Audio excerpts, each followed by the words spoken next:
Al Jazeera Podcasts. I'm David Enders, and this is The Take. As Israel's war on Gaza, Lebanon, and Syria continues, we're coming to you on Sundays with a weekly roundup. U.S. diplomats visited Gaza, where Palestinians continue to die from an Israeli-imposed lack of food. Hezbollah said it would not disarm. Today is Sunday, August 3. It is day 667 of the war in Gaza, where at least 60,430 Palestinians have died. On Friday, the U.S.'s representative in mediation efforts between Hamas and Israel visited Gaza. Talks broke down again last month. This is Al Jazeera's Hoda Abdel-Hamid. A fact-finding mission conducted under heavy security. U.S. Special Envoy Steve Witkoff visited one of the food distribution sites run by the controversial Gaza Humanitarian Foundation near Rafah. Witkoff said he spent 5 hours on the ground assessing the food and medical needs of the population.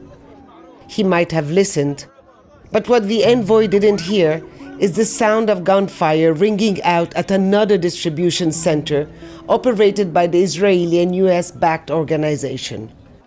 Nor did he see the chaos when Palestinians, driven by hunger, once again braved the dangers that come with just trying to get something to eat. If anything, the visit by Steve Witkoff underlined the weight of the global outcry in the face of this man-made starvation.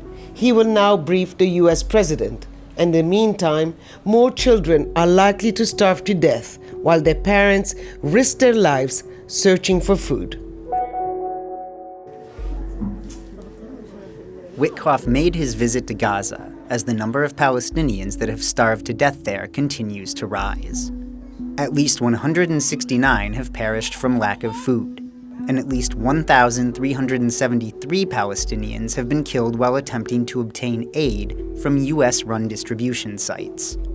Al Jazeera's Perry Wilton filed this report about a family looking for their son after Anthony Aguilar, a U.S. contractor distributing aid in Gaza, posted pictures of the boy online. He was supposed to return to his family after collecting food from a controversial distribution center. But that day, he vanished under a hail of bullets. I am Abdel-Rahim's mother. He went to the Americans to collect aid for his siblings. He sat there and the Americans gave him the nickname, Amir. The boy's real name was Abdel-Rahim. Since his mother lost all trace of him in May, she had nearly given up hope of finding him. But she says that the images of him recently circulated by a former American soldier and contractor who had been in Gaza gave her new reason to start searching again. For 6 days, I searched for him through the Red Cross. There's no organization I didn't ask, no place I didn't search. Even now, I don't know where he went. While the pictures captured that day of the boy thanking a soldier went viral, what happened to him next remained unknown. Until now. The former subcontractor with the controversial Gaza Humanitarian Aid Foundation, Anthony Aguilar, says he remembers the missing boy very well. He reaches out and he holds my hand and he kisses my hand. He kisses my hand and he says, "Shukran." And he collected his items and he walked back to the group.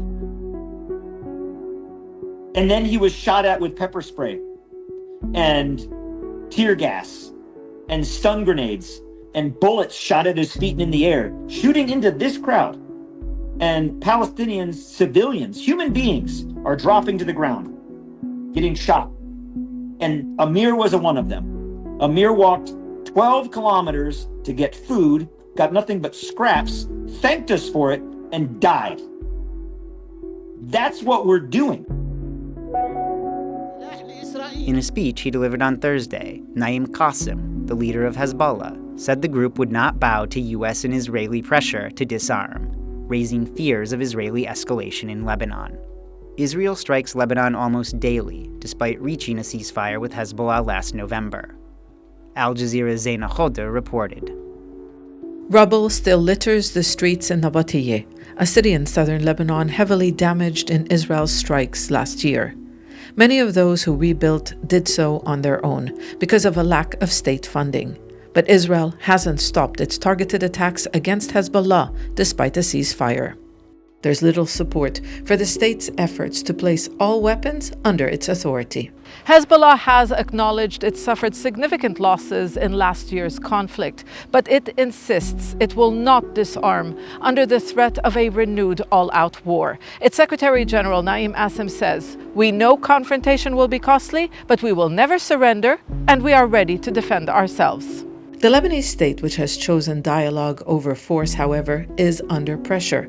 A U.S. envoy has said the leadership must show resolve and political will to take on and disarm Hezbollah. All the while, Israel is preventing tens of thousands of people from rebuilding or returning to their homes in villages along the border as it continues to hit Hezbollah targets. And that's The Take for Sunday, August 3. Please join us again tomorrow. This episode was produced by me, David Enders. Our sound designer is Alex Roldan. Alexandra Locke is The Take's executive producer, and Ney Alvarez is Al Jazeera's head of audio.